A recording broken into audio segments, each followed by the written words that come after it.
Tiago, capítulo 4. Humilhai-vos na presença do Senhor, e Ele vos exaltará. Versículo 10. Assim como o pecado teve início no céu, no coração de um ser criado perfeito, Ezequiel capítulo 28, versículo 15, o mistério da iniquidade foi transmitido a todos nós a partir da queda de nossos primeiros pais.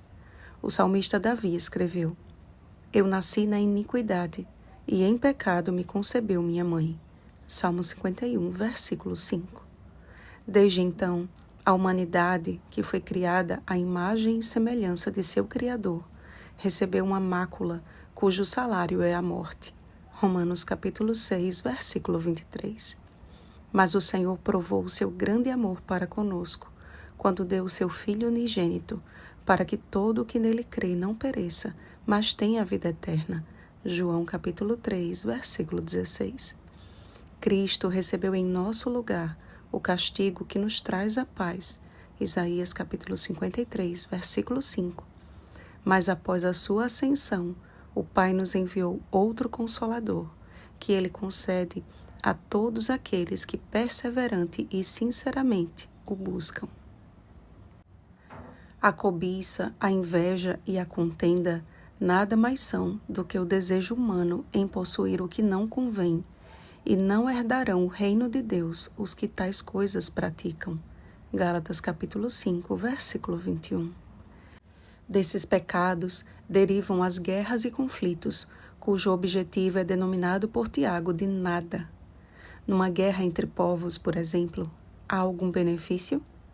Seus territórios ficam devastados, a população assassinada ou abatida pela fome e pela violência, o governo fragilizado, a economia destruída, ou seja, precisam se reerguer do nada. E quando acontecem guerras internas no meio de uma mesma comunidade, Jesus mesmo afirmou: todo reino dividido contra si mesmo ficará deserto, e toda cidade ou casa dividida contra si mesma não subsistirá. Mateus capítulo 12, versículo 25.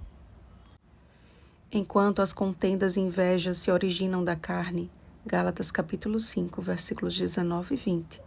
As boas obras têm origem no fruto do Espírito Santo. Gálatas capítulo 5, versículos 22 e 23.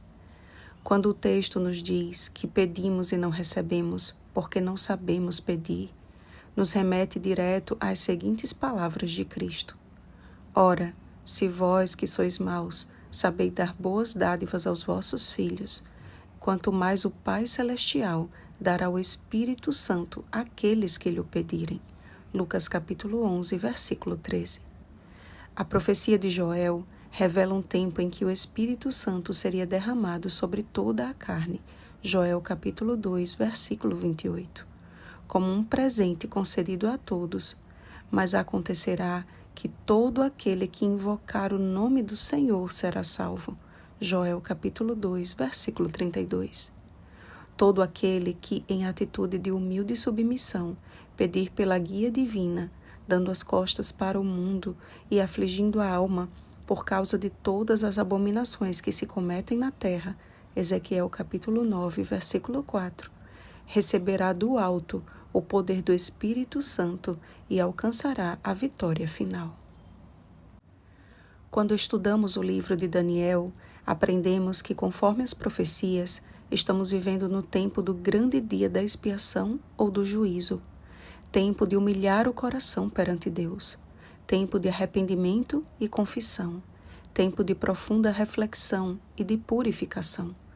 Cumpre-nos, portanto, mais do que qualquer geração passada, considerar com muito interesse a exortação de Tiago. Chegai-vos a Deus, e Ele se chegará a vós outros. Purificai as mãos, pecadores, e vós que sois de ânimo dobre, limpai o coração. Afligi-vos, lamentai, chorai. Converta-se o vosso riso em pranto, e a vossa alegria em tristeza. Humilhai-vos na presença do Senhor, e Ele vos exaltará. E todo aquele que entende que esta entrega e submissão deve ser pessoal, não irá se ocupar em falar mal e nem em julgar o seu irmão, mas estará bem ocupado, orando em todo o tempo no Espírito e para isto vigiando com toda perseverança e súplica por todos os santos. Efésios capítulo 6, versículo 18. Aqueles que têm seus pés iluminados pela guia do Espírito Santo, como Filipe, andarão em obediência à sua voz pelas estradas da vida.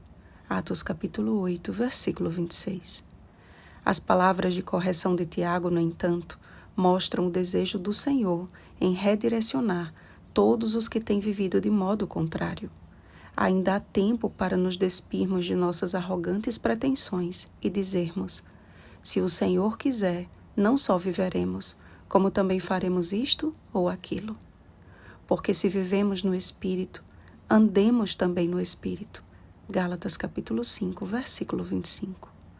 O Senhor está cumprindo a sua promessa. O Espírito Santo está sendo derramado.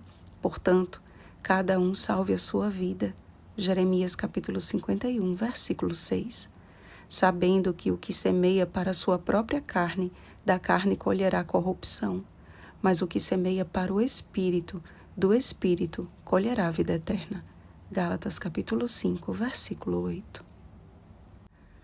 Que possamos estar unidos pelo Espírito Santo num mesmo propósito, como escreveu Lutero aos reformadores que estavam sofrendo severa perseguição. Nossa principal necessidade, nosso trabalho principal é a oração. Saiba o povo que no momento se encontra exposto ao gume da espada e à cólera de Satanás, e ore. O Grande Conflito, página 207. Portanto, amados, vigiemos e oremos. Oremos, amados. Nosso Deus amado, olhar para o passado, para os cristãos do primeiro século, que eram perseguidos e martirizados em razão de sua fé, e ainda assim iam às fogueiras e arenas, cantando e com semblante sereno, nos faz pensar o quão distantes estamos daquela fé pura e primitiva. Creio que o problema não está na perseguição ou na liberdade religiosa, e sim em onde está o nosso coração. Senhor, enquanto a graça nos é disponível, que o nosso coração seja depositado nos celeiros do céu, e que a nossa vida seja guiada segundo a Tua vontade. Concede-nos o Espírito Santo. Em nome de Jesus. Amém. Um feliz sábado, guiados pelo Espírito Santo. Oremos pelo batismo do Espírito Santo. Oremos uns pelos outros. Rosana Garcia Barros.